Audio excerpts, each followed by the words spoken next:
Our 3 R's are ready, respect, and responsibility. When you start a business, you can start it out of love, and then you get pulled into the admin side, the management side. It gets me excited that you know that, because that is what's going to be there. They've had to survive. They've had to be that person in trauma.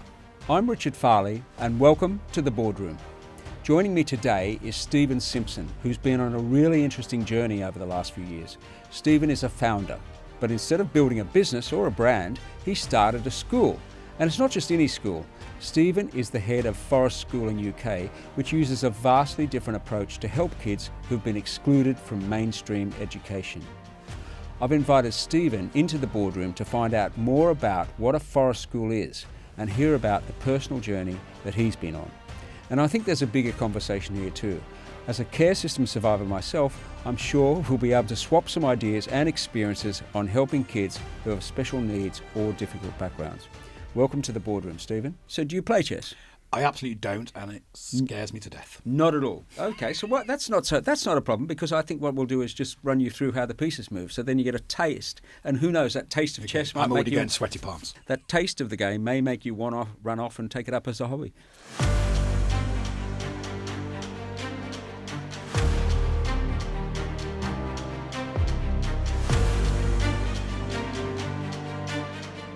So let's start at the beginning. What exactly is a forest school? So forest school is, in this country, it started off in, I think, Sweden or Denmark, countries like that.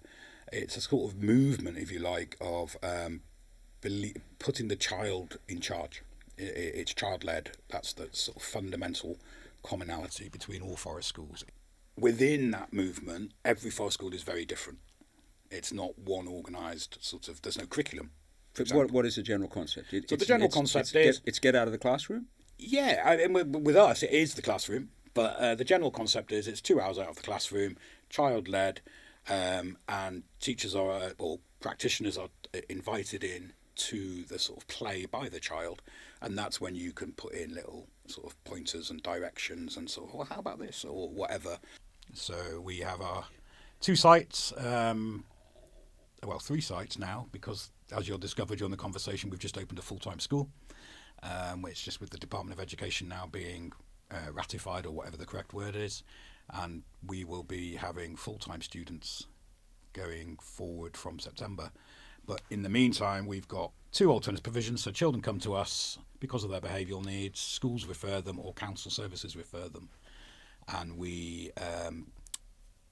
sort of have strategies in place to deal with sort of behaviour first. We don't do any learning. We spend all our time on an emotional regulation and behaviour techniques. What sort of type of kids are coming into the school? So we use the umbrella term social, emotional, mental health, but that covers all sorts of families and children. So within that, there will be diagnoses of autism or ADHD, etc. But I mean, my youngest is ADHD and he's in mainstream school. That is possible. Whereas our children have experienced failure after failure after failure in the educational system by no ill means. No one's trying to make them fail. It's just the system doesn't work for that kind of child. So the school itself is extremely niche. A typical day for one of your students is there standard education in there, or is it all about activities and building trust? 2 things, two-part answer. In the alternative provision, which is part-time, it is all about building trust. In the new full-time school, it is all that plus traditional learning in inverted commas, usually in the morning because that's when they're most receptive of it. And it's taken us a long time. Our first term was relational, and some of our staff struggled with it. Traditional teachers that we've brought in to do the teaching struggled with, they're like, well, I'm not doing anything, but you're getting to know, the children are getting to know you and trust you. You're not the teacher, the big bad teacher, which they've had negative experiences of. So now we're just getting to the point where we're starting to use AI, tutoring and stuff, guided by teachers. So what we've got is, in the morning, we all come in, sit down at what we call base camp, which is a big fire pit with a big tent, have a little morning briefing about what we're going to do during the day. The children will then go off and choose their sort of selected adults to do some reading with. Most of the children, when we got them, didn't read. Now they are. And that is, we've not taught them, we've just listened and helped and supported. We've not done any formal phonics or anything like that. And then we've now introduced maths as well. And then that's as far as they're concerned, that's their learning. However, the rest of the day is pretty much project-based, based on them, child-led. You know, we've got a young man who's building websites and reselling used card games, and he's 10. Wow. You know, so there's a direct line between these children and entrepreneurship. I guess you focus on slowly on the old, what is it, the reading, writing and arithmetic? So our 3 R's are very different to the ones you've just mentioned. Our 3 R's are ready, respect and responsibility. And they are our core values. Every school has them, but they are literally threaded through absolutely everything we do. And that's how we talk it's a language that we use. We try and get those words in often. Stephen, tell us about your journey getting involved in forest schools in the first place. What I've ended up doing is direct result of Ethan, my son, who I adopted at 2.5. And we adopted this literal ball of fire. We're like, whoa, no one told us about this. But he came along. We went to the local primary school at which my first alternative provision is now based. But we went there, endless phone calls, you know. I was like, oh, what do you mean it's not normal for a child to strip off, run around naked and destroy the secretary's computers? This is okay. Well, that's an exaggeration. It's not. By the time he went to school, this is by 4 or 5. Yeah, he went there for nursery. Yeah, so you would have had him for a year, 2 years. Yeah. So even then, he was still sort of behaviourally difficult. I think at home, exciting, but not a nightmare. But then as soon as you put him into the school environment, it was like a switch. Do you think that had something to do with his life before he was 2.5? I think it absolutely did. I think it had to do with him needing to control things in order to feel safe, which, as we all know in primary school, that's not necessarily, you're not in control. You're marching down corridors in silence, which I just think is obscene personally. You know, I work in schools and you see these kids not talking to each other as they walk past. You're like, that's just not normal. Can you imagine walking down a corridor here and no one's talking to each other? It's very odd.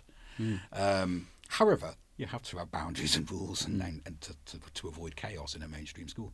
So yeah, he absolutely caused chaos. We got phone call after phone call. I got to know the SENCO, which is a special educational needs coordinator, exceptionally well. Still a friend and now works with us. And she just said, "Have you ever heard of forest school?" And I was like, "Never heard of it in my life." She goes, "There's one around the corner. I suggest you go and have a look." So I took Ethan on it used to be a Wednesday. I know it was a Wednesday well because I had 2 hours of peace. And he'd go and I'd sit in the car outside thinking, okay, well, they're going to phone me in 5 minutes because he's going to have set fire to something or whatever. And they didn't. And I was like, what is this magic? What's going on here? And so I then thought, oh, this is interesting. So I decided to train to be a forest school leader. And unfortunately, they eventually couldn't cope with Ethan's behaviour, but by which time I'd set up a little club on a Wednesday afternoon, because that's when I had time to do so, at the school of which he had trashed, just called it Forest School, with Sam, the parent who's a psychologist. We used to go in with a little toolbox of knives and tools and run a little club, and then it just went boom. So your own experience led you into, well, let's call it business. Your own experience led you into business and starting a bunch of schools. I didn't for a second think I'd be running a proper school that's sanctioned by the DFE. So fairly quickly, I guess, talk us through how you went from that starting a school and then eventually having 2 or 3. Yeah, so we did the club, as I said, on a Wednesday afternoon with the SENCO Anne, who was very sort of like, most of the cohorts are 8 or less. So we had 8 children who were deemed to have special educational needs from this mainstream primary. And it was a bit of TLC. Some parents may have just got divorced, or there was an autistic kid or whatever. And it's 2 hours on a Wednesday afternoon, just child-led, bit of fun. Traditional things like marshmallows and all that stuff happens. And then, parents start saying, what is this? I think little Johnny should do this. So then they were like, can you do it another day? And can you do another day? And then we met this one man, a young man who was very like Ethan. Ethan had moved on by this point, but at the same school, causing chaos. And they asked us if we could have him for longer than normal. At which point we thought about the alternative provision and thought, well, actually, this is a business. This is a model. This is because I know lots of schools that have got children like this boy. So we did a quick ring round, spoke to the council, and like, oh yeah, we'd definitely send you some children. So we opened an alternative provision based on, we've got goats, chickens, rabbits, fire. Why wouldn't you put loads of nutters in there? But that is essentially how it started, and then one alternative provision led to another, and now we take referrals from the local council's behaviour service. You were talking about how you morphed from one into the other. How did you end up getting to the full-time school? The full-time school came about because we had children that were not or were about to transfer into state-funded secondary schools, of which in our borough there are very, very few specialist placements in those schools. And we had one young man who we'd worked with for a long time who we just knew would be excluded the moment he left us. There was no way anybody, and plus schools weren't going to take him with his record, because you passed the record on. Yes. And so we thought, well, what can we do? So we decided, and we were fortunate that this land became available, and we were like, well, let's do this full time. But because alternative provisions, the rules are you can only do 18 hours before it becomes full time. So then we had to go and investigate Ofsted and find out how to open a school, which was challenging. I imagine there's a lot of, and maybe rightfully so, there's a lot of paperwork. Yeah, I mean, there are people that call themselves schools that aren't schools. It is correct that we are quality assured by Ofsted and the DFE. I mean, that also gives us kudos. It makes us real, and it's also, when the inspector came in, a couple of weeks ago, there was a child with his nose pressed against the window of my shepherd's hut that I work in going, have we passed yet or what? Because they want it to continue.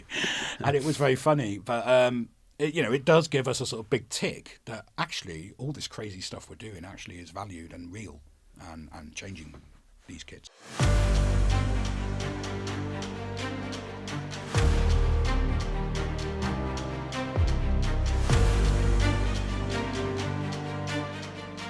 So you opened up a full-time, you went through that process, and then you... can I ask, do you run it like a business? I know it's not the first goal, but is it one... presumably you want it to break even, you want it to pay you a salary, you want it to pay wages, have employees. But is there a goal of making a profit, making some profit? We have set ourselves up as a community interest company. So we're technically a non-profit. That's, I think, what they used to be called. That is very much what we want to do.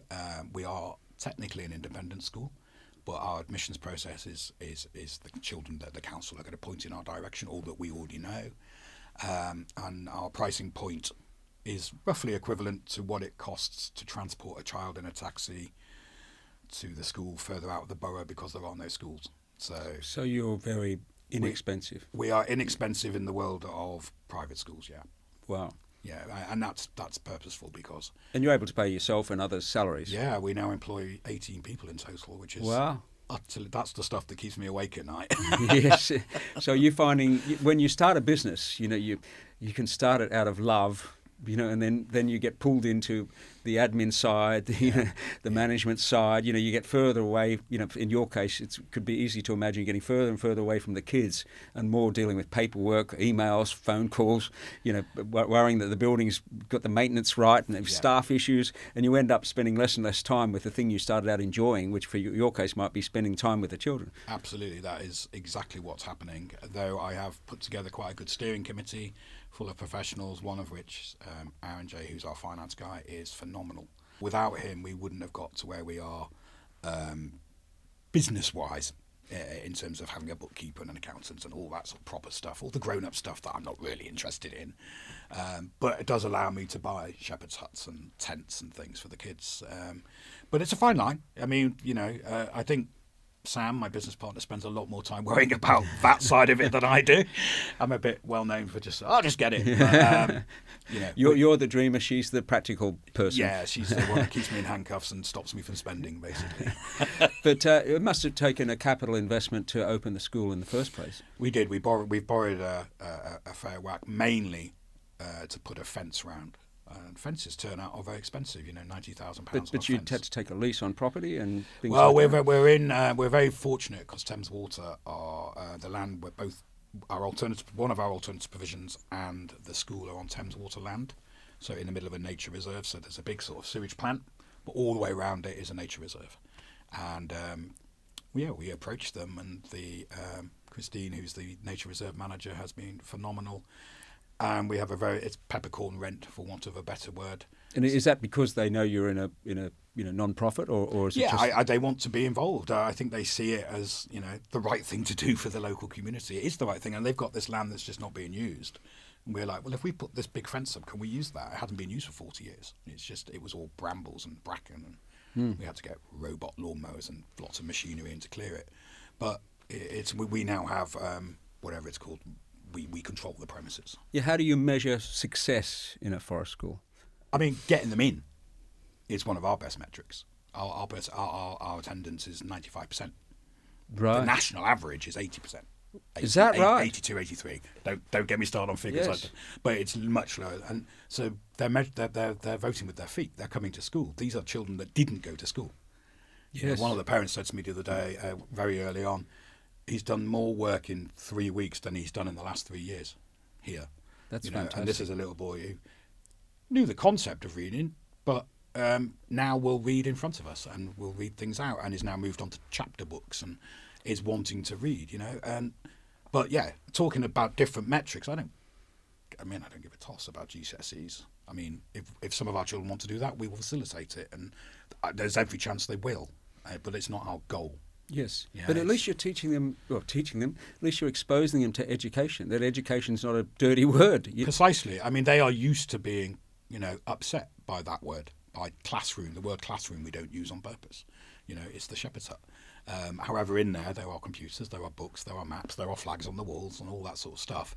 And they can come and go as they please. There's not timetable lesson time. But we tend to base the teacher in there. They go to her, they'll do a bit of work, they'll come out, run around like lunatics, beat each other up, and then go back and do some more work. And that's fine, that's how we work. But all the time, what we've actually done is given the autonomy back to the staff, rather than this rigid curriculum that is tick box, as we know. I don't even know if you've got children. If you've got children, I've got they 3. went through the tick box exercise, probably, I'm assuming.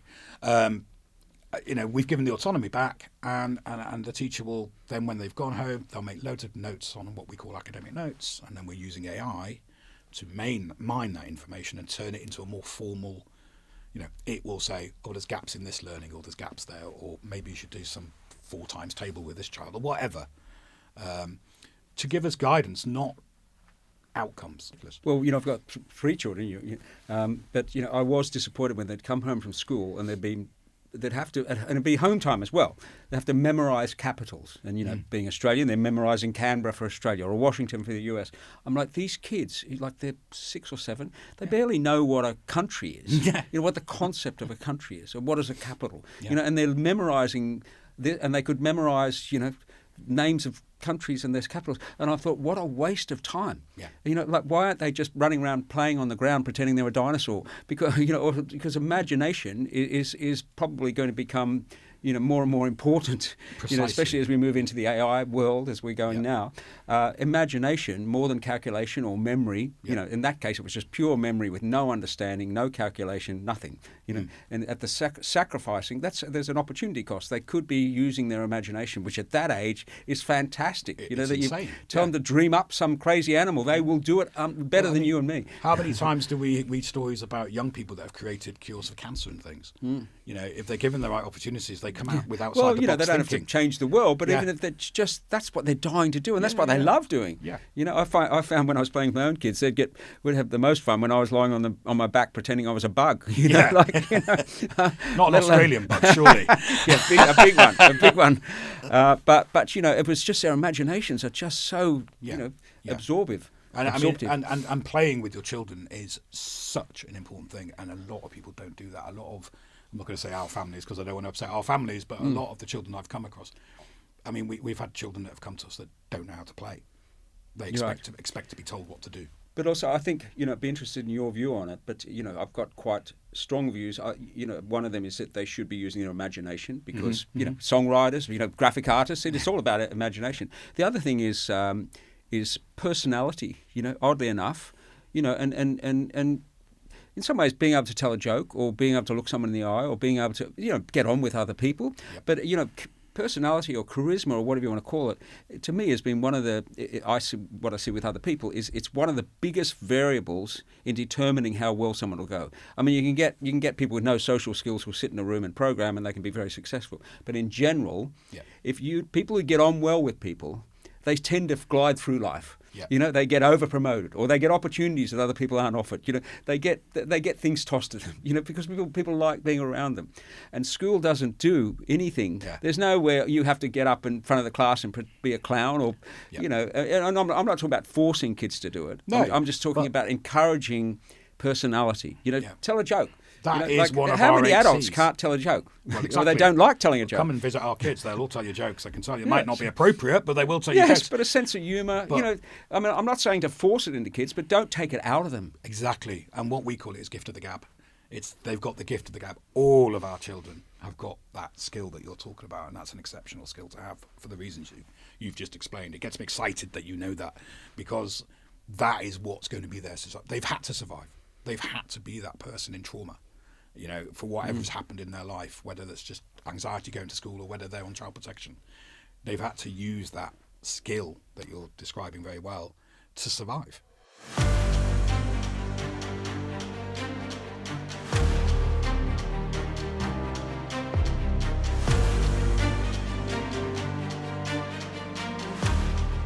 You grew up in care. I don't think that's a secret, is it? What adults did you meet along the way that did the right thing? I was in care. Yeah, I was put in an orphanage. I was taken into care forcibly by the authorities when I was 2.5, nearly 3. Okay. Which I still remember. So it was obviously quite traumatic. You know, but when I talk about it, it's not so painful in a way, because it's like I'm talking about someone else. Yeah. It's just become like that. I don't know why. Maybe that's a way of dealing with it, you know. But I feel sorry for that person, but I don't feel sorry for myself. If that makes sense. I think it does. Yeah, I've got a lovely life, so I think you it's know, a way I'm of not complaining. dealing with it. So I was one of 11 children living in the outback of Victoria, or the countryside of Victoria. My father was a sheep shearer, but alcoholic and sort of lazy, maybe. When he worked, he was very good. Anyway, I won't go into that. He was a good worker, but when he turned up and when he wasn't on the grog, when he wasn't drinking. So he was often on the grog. He was alcoholic and maybe schizophrenic. So they never made any money, and they kept having children. So I'm one of 11. Wow. They had given away 2 children, like bush adoptions, because there's just too many. So there was 2 giveaways out of the 11. Unfortunately, my sister died from drinking bad water before I was born, actually. So, but that was horrific for my mother, obviously. But so after after one died, 2 given away. I was number 8. There were 6 of us at that time, and with 6 of us were taken into care because we were malnourished. I was literally sleeping on a sort of like a mat on the ground. Anyway, so the authorities warned my parents a few times, and then eventually came and got us and took us away. Wow. By then we were just into New South Wales, so I was taken to Sydney. I spent 3 months in a children's home. Actually in a home. Yes, which I still remember as well, because that was obviously quite... Right. And it's a very vulnerable age when you know, even though it's just on the cusp of remembering, it's when you're forming attachments. Absolutely. So, and you're getting trust in adults. My trust in adults was very, very low. Well, so I didn't want to get attached to adults like they were. Particularly men, you know. Yeah. And I used to watch the show The Brady Bunch. I know. I used to see that, and I thought it was total fiction that the father was nice to the children. I thought that's just like Bugs Bunny. It's not real. Fathers aren't nice. Men aren't nice. You know. So I really had that. You know, and I had to have a couple of eye operations when I was like 5 and 6, 7, and you know, my faith was so low that when I thought they were going to damage my eyes. Like I thought I was in there as some sort of punishment. That's how low my belief in... so this is trauma. Yeah. So nowadays it would be classic trauma, but I just went to a normal school and then was put in... But then they thought I was backward because I wasn't speaking and wasn't learning. So I was put in special learning classes, probably very similar to what you've got now. I think your perception of special learning is very different to what it looks like now. Well, you know, that's why I've got... You know... and I have incredible, you know, one thing I do have is I have incredible empathy when I see kids like that. I want to, you know, sure, I mean, like I can, you know, just tell them it's okay. Yeah. But your question was, you know, getting rescued from that was 2 things. One was teachers. and I went to Sunday school and a couple of Sunday school teachers, but teachers particularly, and I'm still friends with those teachers. My primary school teacher, unfortunately, she died recently, but we were friends all her life, the rest of her life. And my economics teacher from high school, I'm still friends with him. Fantastic. Because they just changed my life, and because they knew my situation. Some of them went out of their way to help me. It reversed discrimination. They were going out of their way to help me and take extra time with me, and it really made a difference because I built trust, and also I learnt from them. So just and I do some charity work now with disadvantaged kids, and one of them things is one adult can change their whole life. It doesn't need to be 10. Basically one. Just someone saying you're okay. There's nothing wrong with you. You're not backward, or you're not. And then I slowly got better at school, and I got good at maths early on. So then they moved me. After a couple of years, they moved me into this sort of standard schooling. And I started playing chess, funnily enough, and then I got some confidence in my brain because I thought I was backward. Even when I was 10 or 11, 12, I thought I was backward because you've been labelled.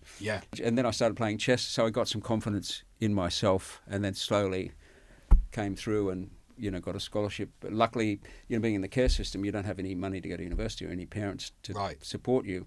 So I went to night school for a couple of years to go to, which is the hardest I've ever worked, for a couple of years, and then eventually got a scholarship from the central bank. So that's that summary. I mean that's a program in itself, isn't it? Just that one answer. I mean, because I can see it touched a nerve, and it's raw, and it is exactly what these children. And we've got children in the care system in our school, and he's just switched carers. So I hear your story, seeing it through his eyes. But some of my sisters and brother went through various foster homes, but they've all turned out okay. And you know them all? Yes. We all recontacted when I was about 20. That's fantastic. So that was nice. Yeah. That's important. Yeah. And it's funny, nature versus nurture. We have we have similarities, like even though we didn't grow up together. So it's an interesting little conversation we have. But also when you're talking to other people who were in the care system, you can have a conversation like no one else can. Yeah. And there's no judgment. There's no looking for sympathy. It's like, that they weren't very nice to me, or they were nice to me. It's just factual. Yeah. So, I mean, a very similar thing is meeting other parents who have adopted. There's so much you don't have to explain. You just know where each other's coming from, and I dare say it's a little bit similar to that. In that sort of, oh, thank God I don't have to explain my life to you. It's like you get it.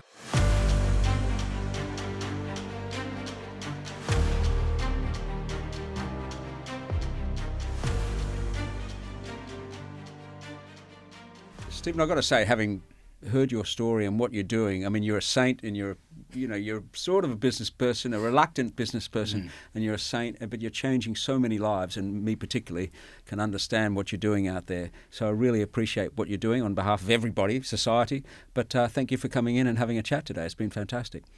Thanks for having me.